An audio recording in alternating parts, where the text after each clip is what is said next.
everyone. Welcome to the Field and Garden Podcast. I'm Jessie from the Gardener's Workshop. Today I have for you an interview that Lisa did last October over on the Joe Gardener podcast with host Joe Lamp'l. They covered topics such as succession planting to overcome common garden problems, cut flower varieties and care, and the importance of building and maintaining habitats for beneficial creatures. So here it is. I hope you enjoy. And now, here's your guide, national gardening television host and the Joe behind Joe Gardener, Joe Lamp'l. Hi everybody, it's Joe Lamp'l and welcome to the Joe Gardener Show.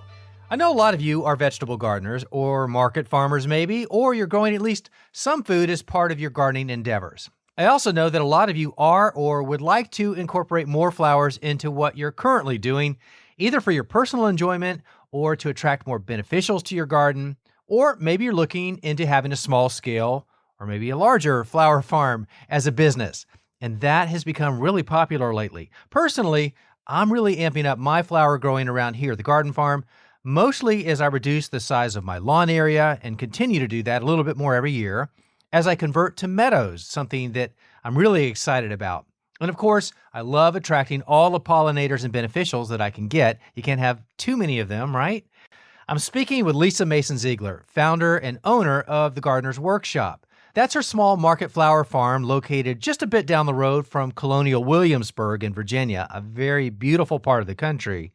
And the Gardener's Workshop is also the name of her online business, where she has courses and workshops and products to help you learn to grow and or be a flower farmer too.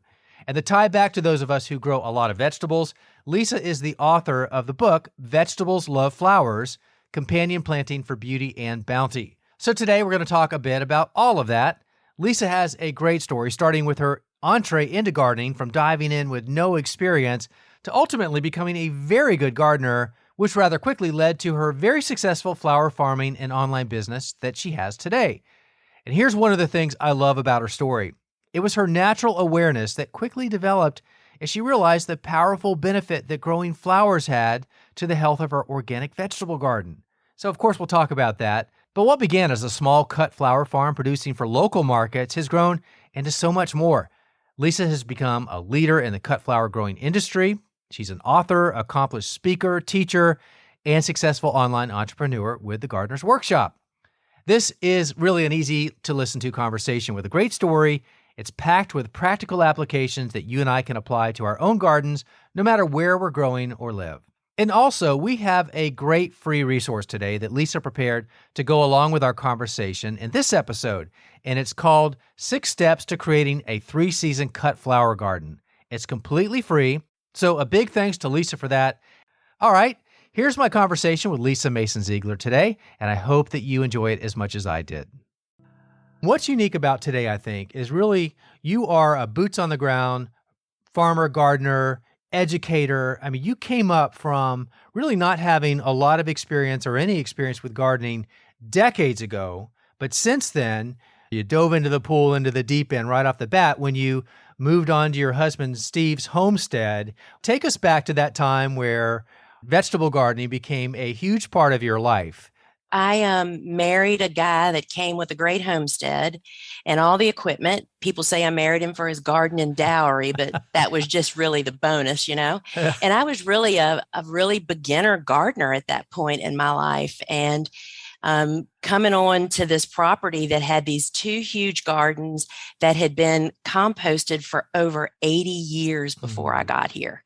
So, I mean, literally I could hold up a pack of seeds and show them the soil and it would almost grow. I mean, it was so easy for me to succeed. And that's what I did. Just jumped in, took over the family gardens, and because they put up lots of food, you know, canned and froze. And I just jumped in, you know, kind of the deep end from the get-go and just fell in love. And having Steve be such an encourager for me to do that really helped me along the way.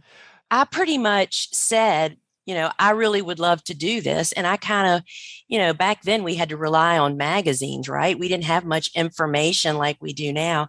And I was reading stuff and it was very different than what they were conventional farmers. They used to have peach orchards. And Yeah.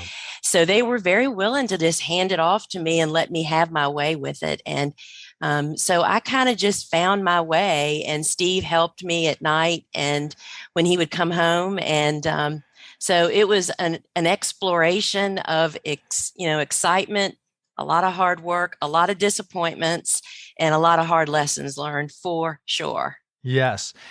But that's the thing that I love about gardening, and I say it all the time, and I'll say it until the day I die.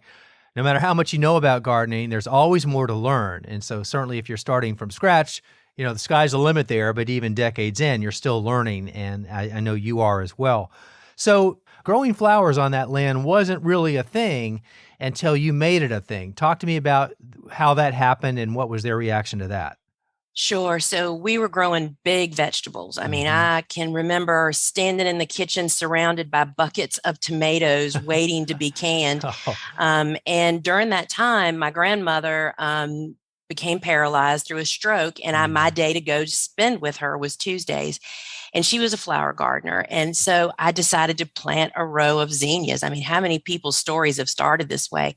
I planted one little 10-foot row, and it was unbelievable how much that little row produced by me cutting it week after week after week.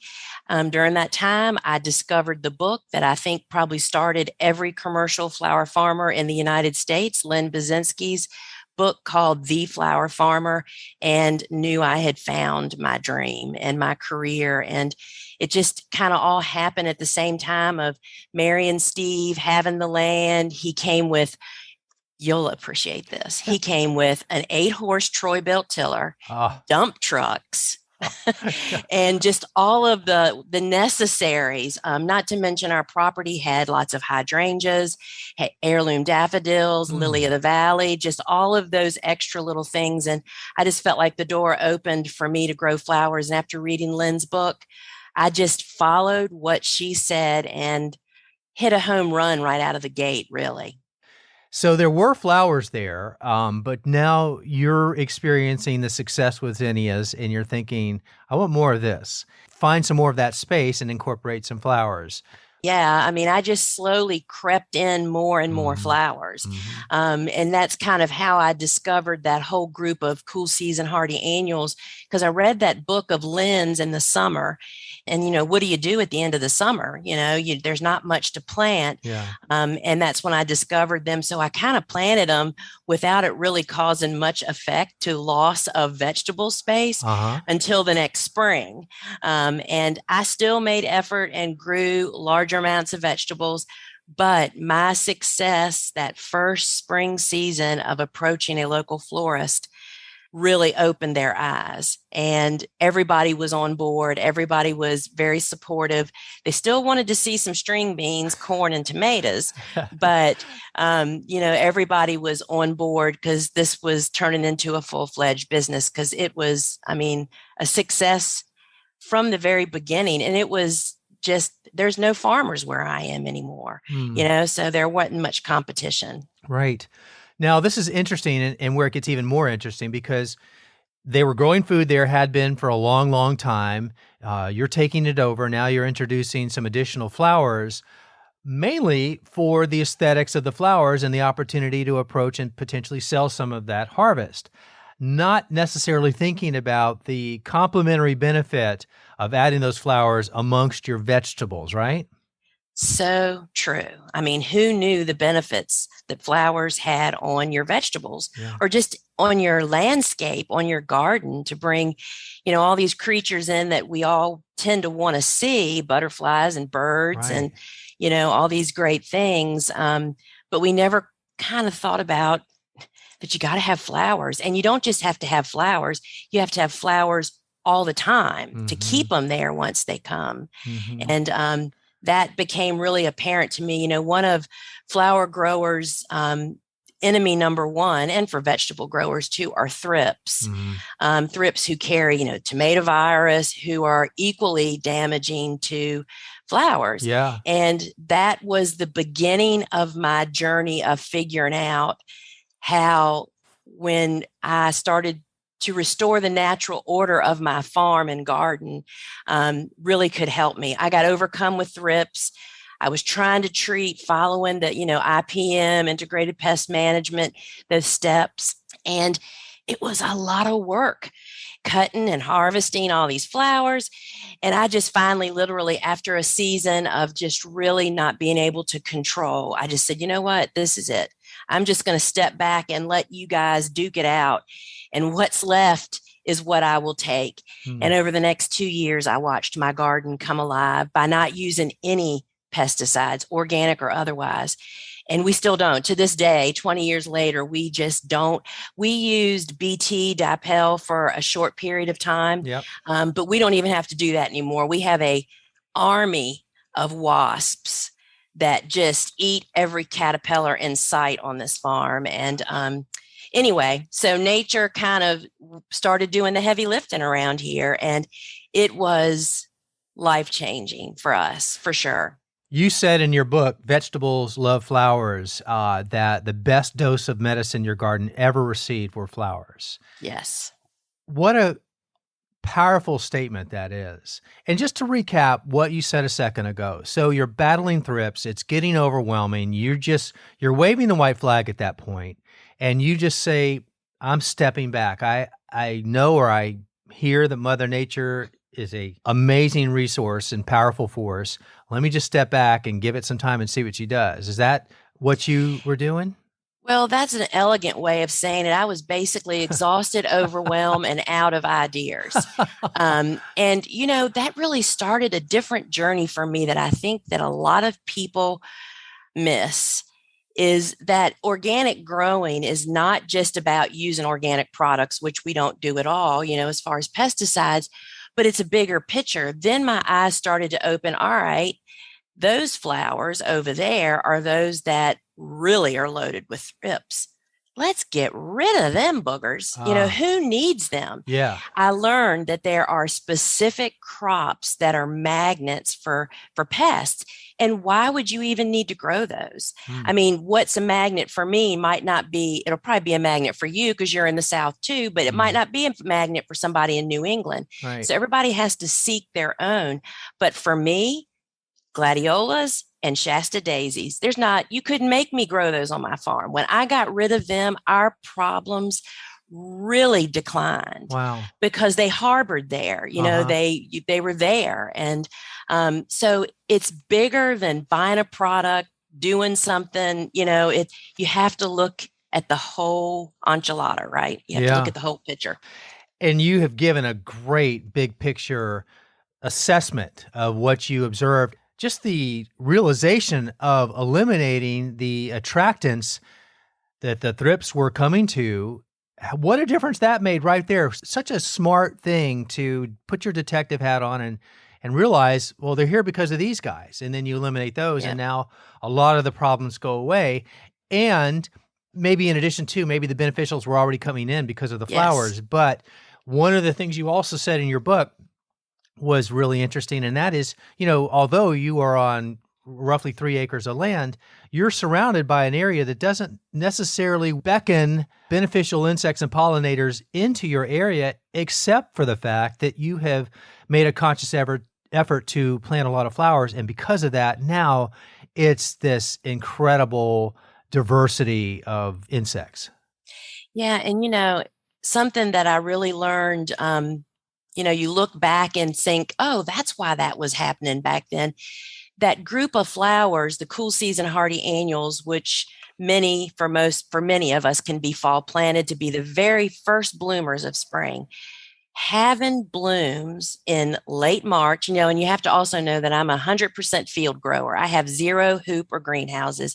Everybody assumes that all growers have covered space, but I can't because I'm in the city. We have blooms out in the field in late March and in April. And it's that cool season hardy flower group. And what you're doing is like rolling out the red carpet to all those beneficial creatures that are looking for places to live, eat, reproduce, have babies, raise their young, hide, do all the things they need to do. And I think because I really started growing that group of flowers in my first years of flower farming, that really ramped up our population here on our farm. Our fear now is, I'm literally now totally surrounded in houses. And we do everything we can to keep everybody on our property, provide food, water, vegetation, the whole 9 yards, because, we see the little trucks pulling up and spraying and, the signs in the yard to say, we don't have mosquitoes here. And it is heartbreaking. And we, of course, spend a lot of time educating, but most of those folks aren't really interested in not, you know what I mean? So we just do the best that we can on our little spot of the world. That is such a challenge, and kudos to you for doing that, because there are so many outside forces beyond your ability to control them, and the drift and all of that coming in from suburbia. You're the classic case of suburbia you've just described, and you're this oasis, this enclave in the middle of all of that. And, up until 4 years ago, my neighbor to the west was a 40-acre horse boarding farm. He and I were the last standing, agriculture in this city, which was once a huge Mennonite farming community. And the hedgerows over there, he was the 5th generation there. These amazing hedgerows were 200 years old. So we knew the day would come when he would pass on and it would go to a developer. That property now has 90 houses on it. Besides my parents passing away, that was the toughest thing I have ever gone through in my life, to watch that happen. But I recognized early on that the home base of my organic growing operation lived over there. And in fact, I seeked out a native plant landscape designer. She came, we walked that farm. She set up a plan for a native border, and we have surrounded our property. And we add to it each year. It's about 20 feet wide, goes all the way around our 3 acres. We're like the crazy people behind the hedge. I think that's what our neighbors think, but we keep it very tidy on the outside. We have to give a place for this stuff to live that can take care of our gardens. And I think that's what a lot of people are missing. And I just want to say that, and it can be very tidy. One of the things that perhaps I'm most well known for, because I share everything on social media, the good, the bad, and the ugly, is how tidy my farm appears to people. Well, that's just because I have a weed eating person and I mow. And when you keep the edges of things very neat, it tends to keep the outsiders very happy with whatever you're doing over there. On the other hand, you come in here, we got pokeweed growing in the native borders. We have all of those things that people are just trying to get rid of that are necessary. So it's very doable, very, very doable. 2 good tips there I want to go back to. One is the one you just said, and that is, even in wild spaces, you can create a tame look and appease your neighbors by just creating tidy borders. Tidy borders changes everything. Keeps the homeowners association quiet and your neighbors a little bit happier. The other thing you said a minute ago was the importance of your cool season annuals, those first to bloom, and the fact that those insects are out there looking for that food source. And where is it? Because unless you intentionally plant a lot of those things, or there's room for actual native plants that bloom at that time, which there aren't as many, to come on, we need more of that, which is why in my food growing operation here with my raised bed garden, I have a year-round garden and production for food, but a lot of my cool season crops go through the fall and then they overwinter, and now they're going to seed early in spring ahead of when I'm putting in my summer crop. To me, I like that look, but this is also a television garden, and through my cameraman's eyes, he's like, well, don't you want to pull that up? It looks a little bit out of place. I'm saying, no, absolutely not. That is there. That's so important to be here. It may not look ideally there, but it's critical that it is there. And so for the same reasons, Lisa. And one thing that I have learned, that yes, there are surely specific flowers that benefit specific groups of pollinators, in groups. People are very specific that are into native plantings. And I totally am on board with that because I have a lot of those plants grown. But what we've experienced firsthand is it's just having flowers, having them from the crack of spring right up till frost, using no pesticides to kill anything. And you will be crawling. I mean, we have a huge population of native bees here. We have longhorn bees who are probably some of the cutest creatures on the planet. I mean, they're right up there with polar bears when you start looking at them up close. And it's because we grow tons of rudbeckias because they're great cut flowers, but they're also great native plants. And so you can get a little crazy about this. And I certainly have. That's what happens when you're a professional gardener, meaning that you garden for a living. It's easy to fall down that hole, isn't it? Like you and your, what your cameraman thinks might look a little weedy to you is a gold mine because it supports your friends. And that's kind of how we feel here. Birds of a feather. I love it. I also love in your book, you were talking about when you first had planted a lot of flowers, and one day you were out working in your vegetable garden and you looked up towards the flowers, and it was one of those aha experiences that you first noticed, realizing that there really is a benefit here of having these flowers in concert with the vegetables. Do you remember that story? That was probably the coolest thing. I mean, we've seen a lot of cool things. I have been known to go live in the middle of a harvest when we discover an assassin bug with a stink bug on his little probe, but realizing that here was a creature that was going to eat a bad bug. He saw it long before I saw it. He's out there 24/7 patrolling the garden. And that was a long time ago. I forgot I put that in the book. And, it's just because you're out there in the garden a lot. I mean, for those folks that are gardeners that are out in their gardens, I think sometimes we see these things and we don't really understand what's happening sometimes, maybe. Right. And other times we're just too busy. I mean, those of us that are maybe working full time, come home, you have an hour in the evening in your garden.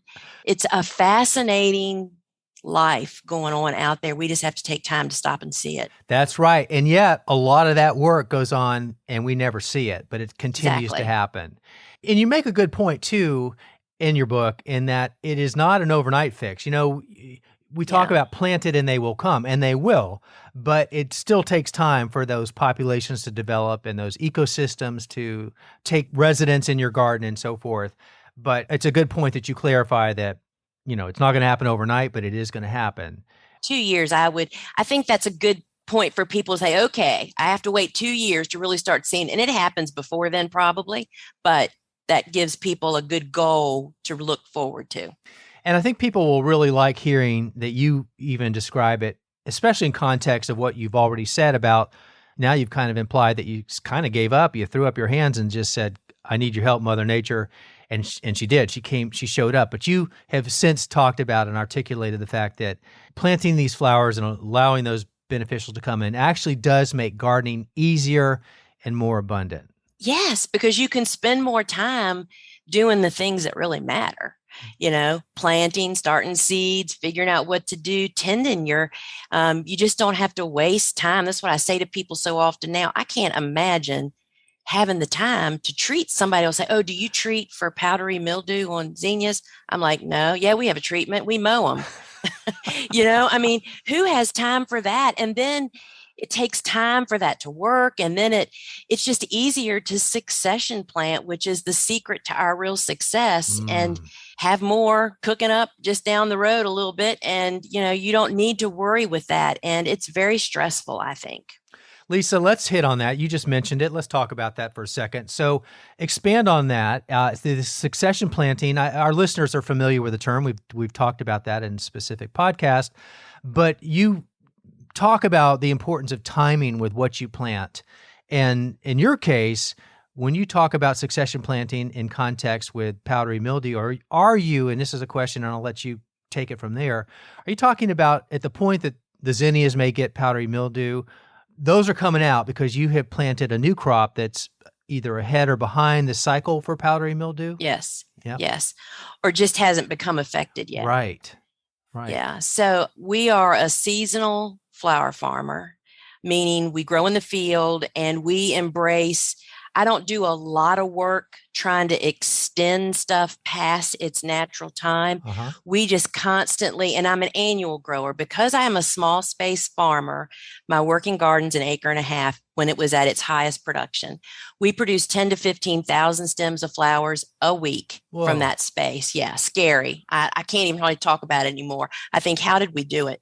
And you have to keep in mind that that acre and a half was cut into thirds. A half an acre was being harvested from, a half an acre was being replanted, and a half an acre might be in the middle growing. It just really depends on the time of the year. And it is just totally and completely amazing how if you can just, succession planting can be as simple or as complex as you make it. Most people tend to make it far too complex. We just break the garden up into thirds. We plant this in the fall for cool season. Then we have a first, and I call them recipes, summer recipes. We do summer recipe succession plantings, sometimes only 3 times in a year, sometimes up to 7 times in a year. It depends on the season. And we're planting warm season annuals over and over again. That keeps us in abundance. That keeps us, if we get a disease in one of the patches, we get rid of it because we have plenty more coming on. It gives you options.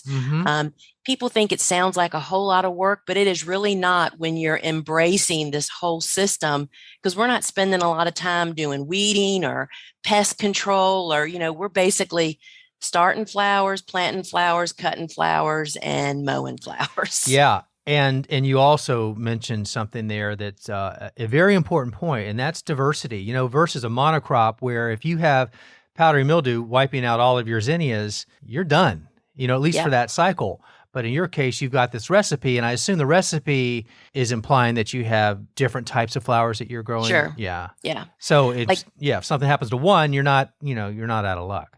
For many years, we sold to farmers markets, but then we started selling to supermarkets as well as commercial florists. So we had a very diverse outlets to sell to, and people are very surprised at how simplistic what we grew was. But I wanted to grow the flowers that people needed every single day of their business life, which also happened to be the great ingredients for bouquets, which also happens to be what all the beneficial creatures love. Okay. So it works out really well. It doesn't have to be complicated. Not at all. Okay, so now I want to tap in, and I already have been doing this, but specifically your vast experience now growing and selling cut flowers for well over 20 years. Help us with some of these additional tips, focusing on successful flower growing tips. What are the ground rules? You had those in your book. You have about 5 or 6 different ground rules that you listed. Do you know those offhand?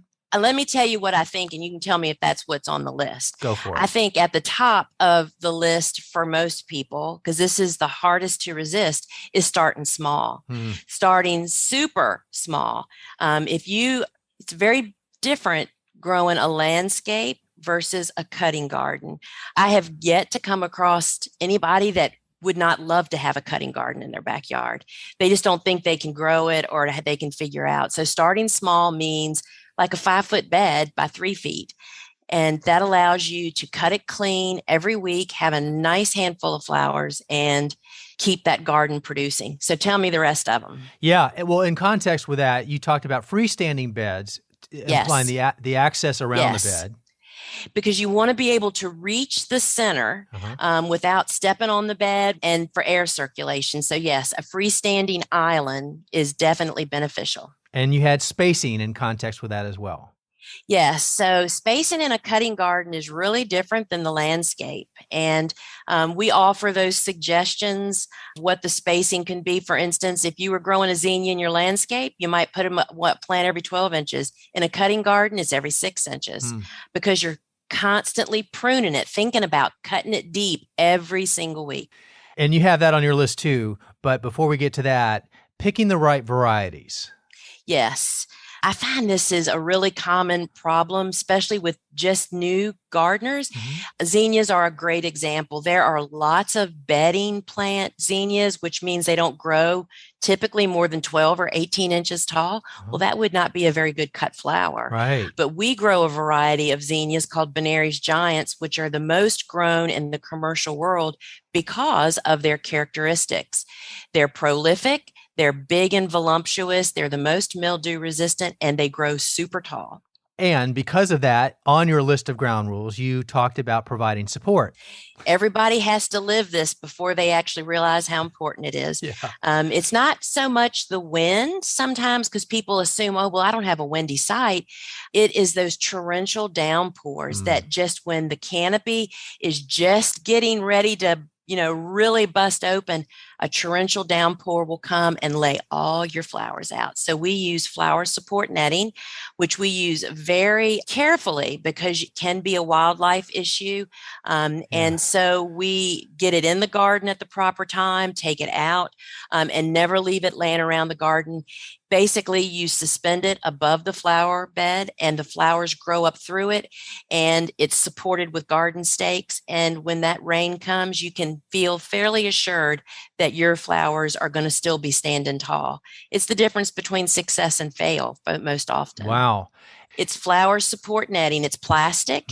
It can be used year after year. We do not recommend leaving it out in the garden because the UVA rays would not only break it down, but when there's not vegetation in it, big birds, deer, that kind of people can get really caught up in it. So you don't want that to happen. That classically has never happened to us when it's installed at the proper time. And is it one layer and are you raising it as the stem grows, or does it just the base support is all it needs?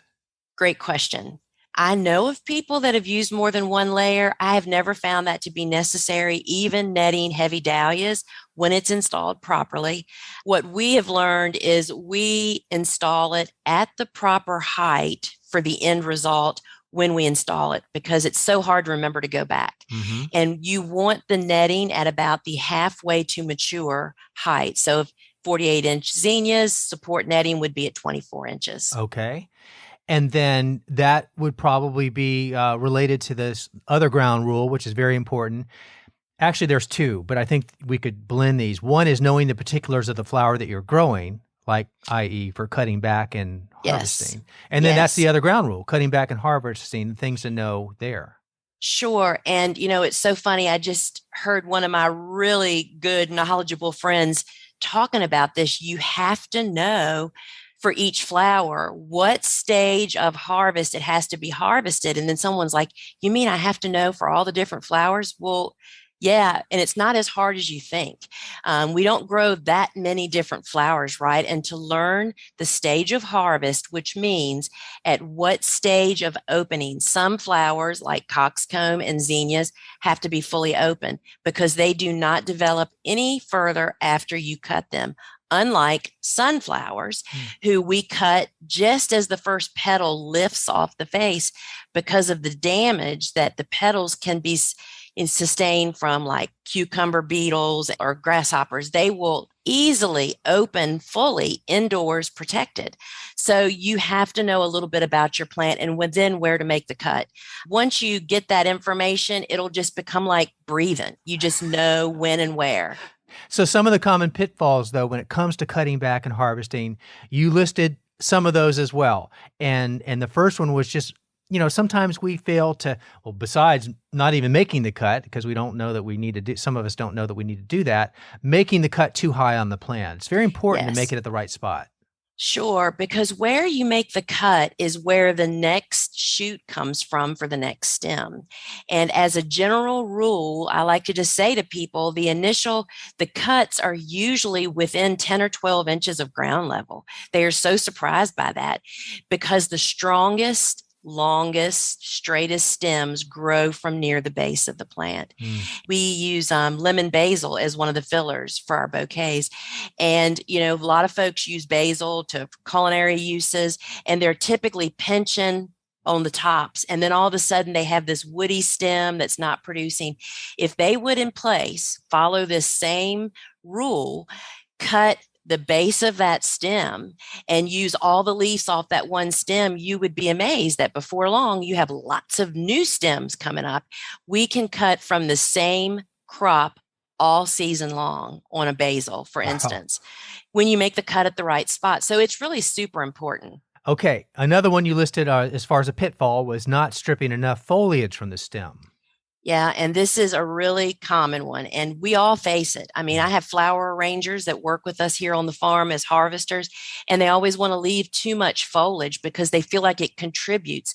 But every piece of foliage that you leave on a stem has to be fed through that into that stem's little hole of water to suck it up and keep it hydrated, right? Oh. But when you really look at how flowers are used in a bouquet, it's typically only the top 3 or 4 inches that are being exposed. The rest of them are down in a bouquet.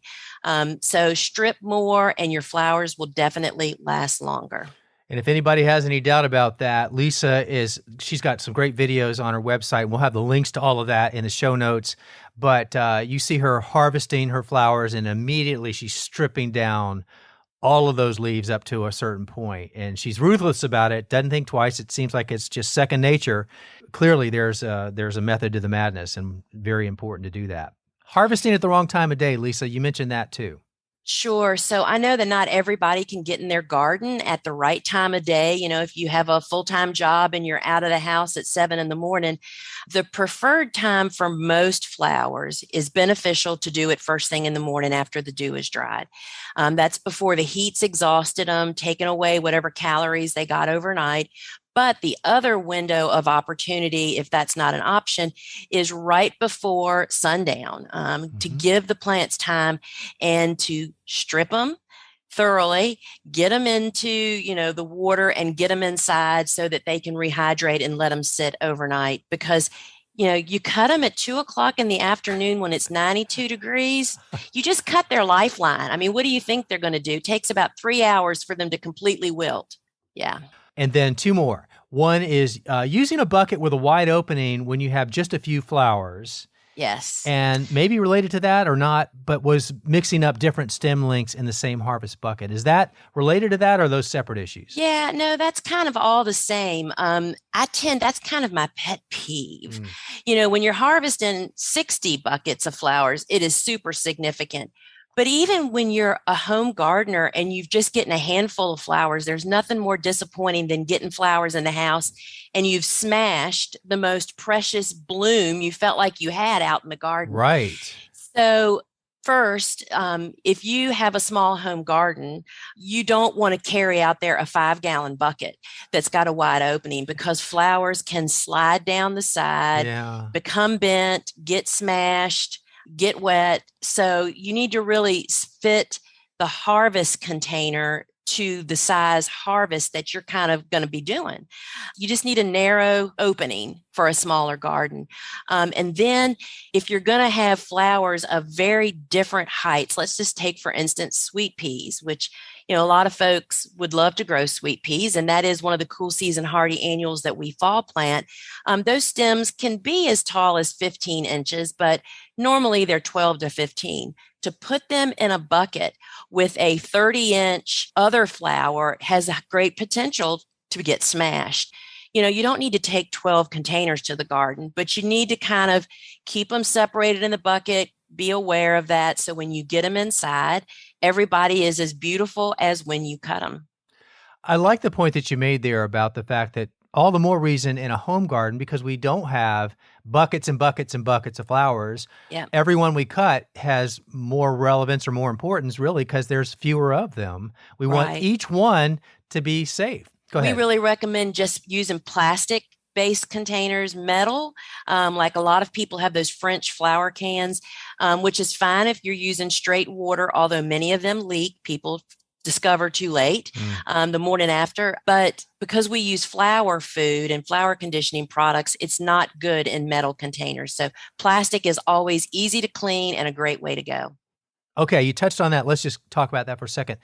The little packet, Is that what you're talking about? But you have probably a Mm-hmm. homemade version of that. And what is that? And what does it do? Sure, sure. So as flower farmers, we use additional products, but the home gardener, flower food is really so much more useful than what people think. Mm. And very quickly, the reason that most of us think flower food does not work.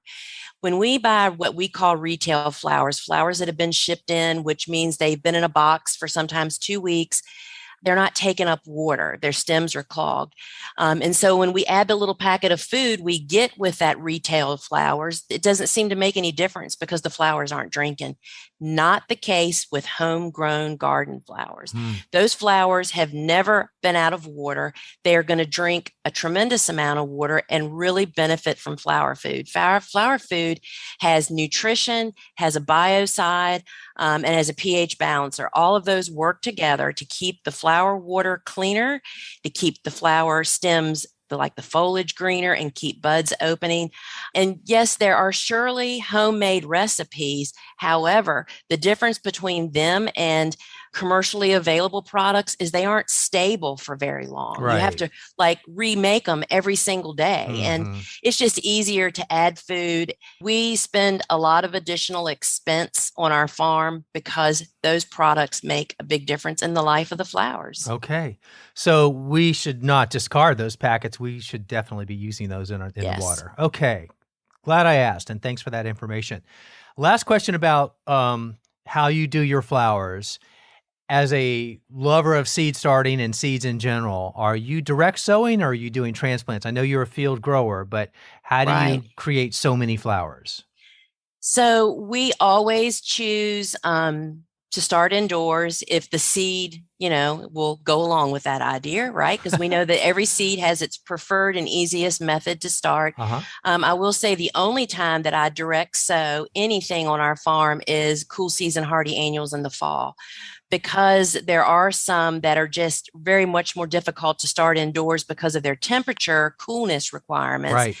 And the conditions outdoors in the fall are very conducive to seed starting, right? It's cooling down. Yep. Doesn't dry out quite as much. So we start all of our seeds indoors. I'm a soil blocker.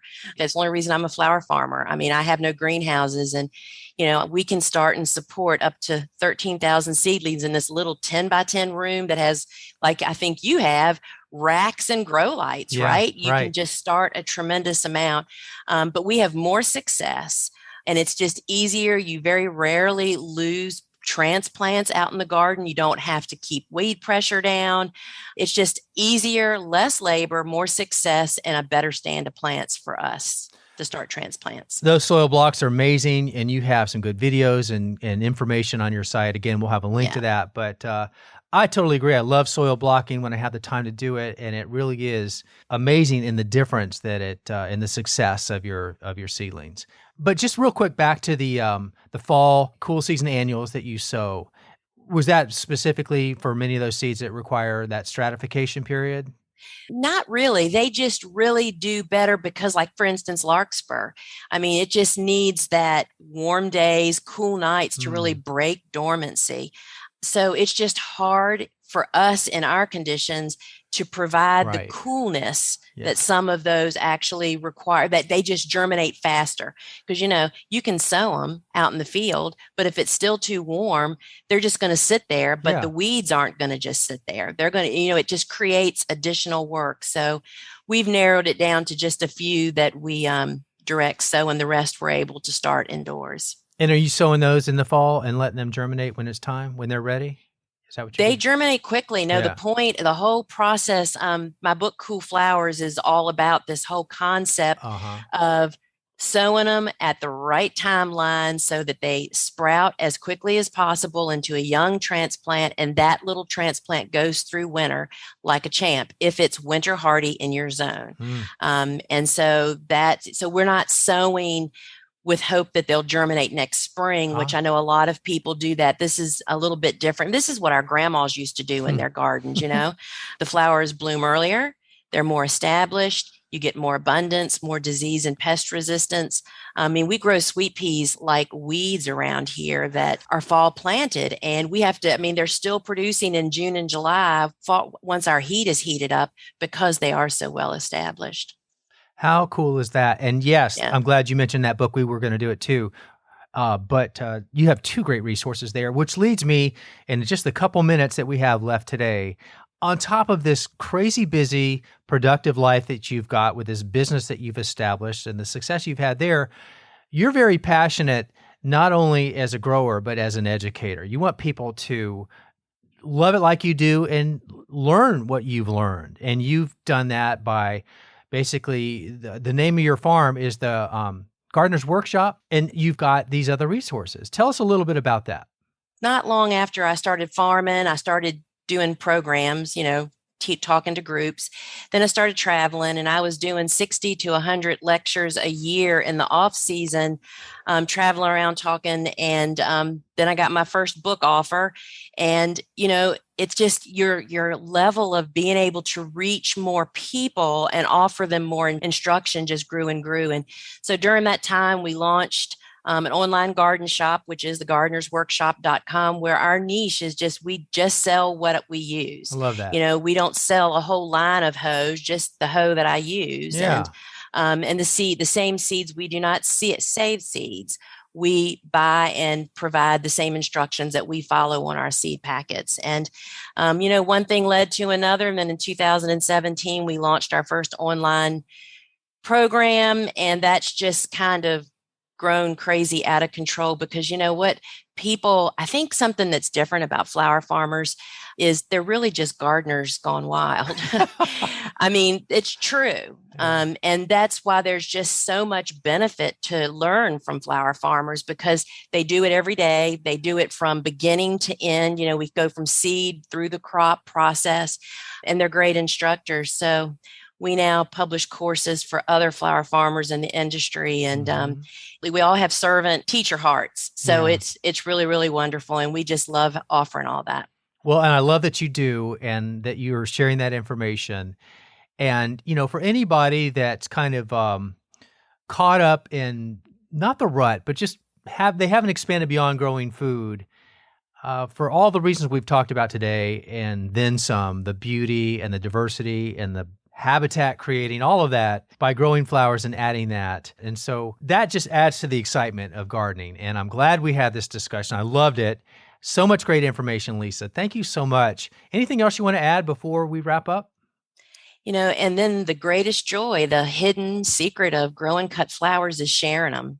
And, there's a joy of, it's great to buy somebody some flowers, but sharing flowers that you grew in your garden touches people unlike anything else does. And that's what drives people. We have so many people growing flowers now to share, and that's the whole point of it. And we just love empowering and helping people with that walk and being there with them to help them do it.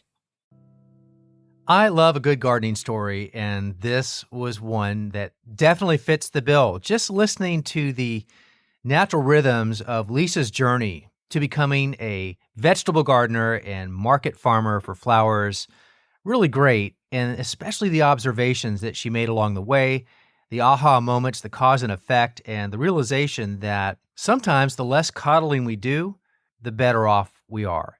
And the same is true with our plants, of course. So if you'd like to go back and listen to this again or check out the photos that Lisa provided, and especially don't forget the free resource guide that she created for us to pass on to you. It's all free.